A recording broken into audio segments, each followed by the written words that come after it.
రోజున మనం మరొక నెంబర్ అంటే 5వ తారీఖున పుట్టిన వ్యక్తుల గురించి తెలుసుకుందాం. 5వ తారీఖున పుట్టడం అంటే ఏంటి?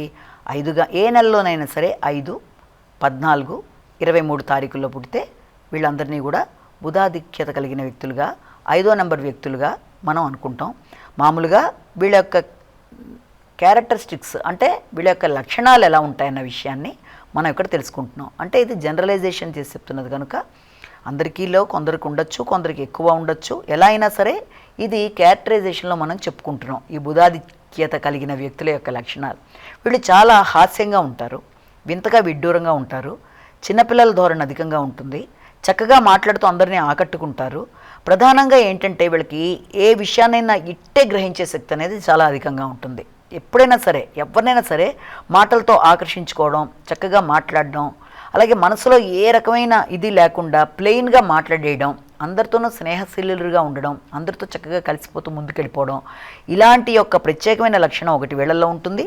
అలాగే వీళ్ళు ఏ విషయంలోనైనా వీళ్ళకి ఉండే ప్రత్యేకత ఏంటంటే అన్ని విషయాల్లోనూ ప్రవేశం ఉంటుంది. ప్రతి విషయంలోనూ చాలా అనర్గళంగానూ మాట్లాడగలరు, ఎవరినైనా ఆకట్టుకునేట్టు మాట్లాడగలరు.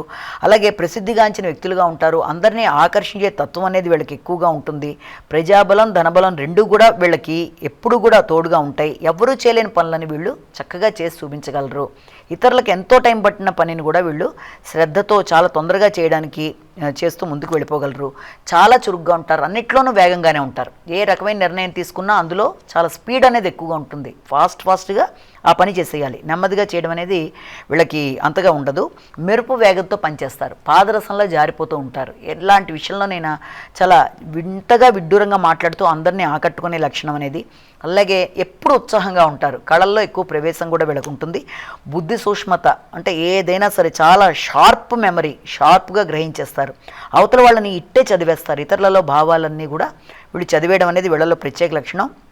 కొత్త అభిప్రాయాలు అనేవి మార్చుకుంటూ ఉంటారు. అలాగే నూతనత్వం అంటే మోడ్రన్ థింగ్స్ అని కూడా వాళ్ళు ఎక్కువ ఇష్టపడతారు. కానీ వీళ్ళు ఏమనుకుంటూ ఉంటారంటే ఎప్పుడు తమ ప్రతిభను ఇతరులు గుర్తించలేదని కొంచెం బాధపడుతూ ఉండి వాళ్ళని ఇంట్లో వాళ్ళే కారణం, వీళ్ళు సరిగ్గా టైంకి నాకు సపోర్ట్ చేసి ఉంటే నేను చక్కగా అన్నీ సాధించేవాళ్ళని కదా అనుకుని మళ్ళీ వాళ్ళ మీద వాళ్ళే అనుకుంటూ ఉంటారు. మళ్ళీ అలా కాదులే, నేను ఇలాగా నా టైం ఇలా ఉంది కాబట్టి నేను సాధించలేకపోయానేమో, మళ్ళీ వాళ్ళని ఎందుకు అనాలి అని అనడం. పెంపుడు జంతువులు మొదలైనవన్నీ అంటే వాళ్ళకి చాలా చాలా ఇష్టం. అలాగే దాంతోపాటుగా అభిప్రాయాలు కూడా చాలా నిలకడగా ఉంటాయి. అంటే ఎవరి గురించో వీళ్ళు మార్చుకునే తత్వం అనేది వీళ్ళకు ఉండదు. అంతే వీళ్ళకి ఏంటంటే కొత్త ప్రదేశాలకు వెళ్ళి రావడం అంటే చాలా ఇష్టం ఎక్కువగా ఉంటుంది. ఏ ప్రదేశాల్లోకైనా వెళ్ళిపోతూ ఉంటారు. వాస్తవ దృక్పథం ఉంటుంది. అభిప్రాయాలను మాత్రం అసమానం మార్చుకోరు. అలాగే ఇంకొకటి ఏంటంటే వీళ్ళకి ఉన్నది ప్రత్యేకత ఏంటంటే ఏదైనా సరే ఓటమి అనేది ఏదైనా ఉంటే దానికి వెనకంజ వేయరు. దాంట్లోంచి కూడా మనం ఏదైనా జయించే మార్గాలు అన్వేషిస్తారు కాబట్టి డిప్రెషన్ లాంటివి అలాంటి దానికి వెళ్ళిపోకుండా దేన్నైనా ఆత్మశక్తి అనేది చాలా అధికంగా ఉంటుంది. అలాగే వీళ్ళకి శారీరక బలం కంటే బుద్ధి బలం అనేది చాలా ఎక్కువగా ఉంటుంది.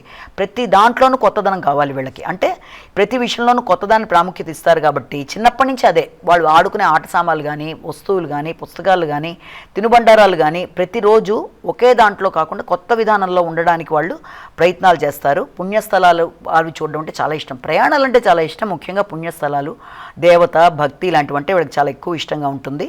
అంటే వీళ్ళకి ఎప్పుడు కూడా డబ్బుల గురించి ఇబ్బంది పడే సమయంలో ఏదో రూపంలో వాళ్ళకి ధనం ఆ సమయానికి అందడం అనేది, శారీరక శ్రమ లేకుండా బుద్ధి ద్వారా ముందుకు వెళ్ళిపోవడం అనేది, గ్రహణశక్తి అధికంగా ఉండడం మొదలైనవన్నీ కూడా వీళ్ళకి ఎక్కువగా ఉంటుంది. అయితే వీళ్ళ స్వభావాన్ని గ్రహించి అర్థం చేసుకొని దానికి అనుకూలంగా ఉండే భాగస్వామి లభిస్తే వీళ్ళు చాలా చాలా అదృష్టవంతులుగా అనుకోవచ్చు. అలాగే వీళ్ళకి పొగడ్తలు ఇష్టపడతారు. అందుకని ఆ పొగడ్తలను ఇష్టపడడం బట్టి ఇతరులు వీళ్ళని పొగడ్తలతో లొంగదీసుకోవడానికి ఎక్కువ ప్రయత్నం చేస్తారు. కొన్నిసార్లు వీళ్ళ విషయంలో ఉన్నది ఉన్నట్టుగానే చెప్పినా ఆ పొగడ్తల్ని నమ్మదగిన రీతిలో ఉండడం బట్టి కూడా పాపం వీళ్ళు తొందరగా నమ్మేసి ఇతరులతో కొంత మోసం పోయే అవకాశం కూడా ఉంది. ఇతరులకు సాయం చేసే గుణం కూడా వీళ్ళకి ఎక్కువగా ఉంటుంది. వీళ్ళ ప్రేమాభిమానాలకు తొందరగా లోనవుతూ ఉంటారు. అన్ని రకాల కళల్లో కూడా వీళ్ళ ప్రవేశం ఉంటుంది. అటు పక్కన కావ్యం, చిత్రలేఖనం, సంగీతం, నృత్యం, అలాగే జ్యోతిష్యం, గణితం అన్ని విషయాల్లో కూడా వీళ్ళకి ఎక్కువ పరిజ్ఞానం ఉంటుంది. అలాగే ఏదైనా సరే ప్రగతి సాధించాలనే పట్టుదల ఎక్కువగా ఉంటుంది.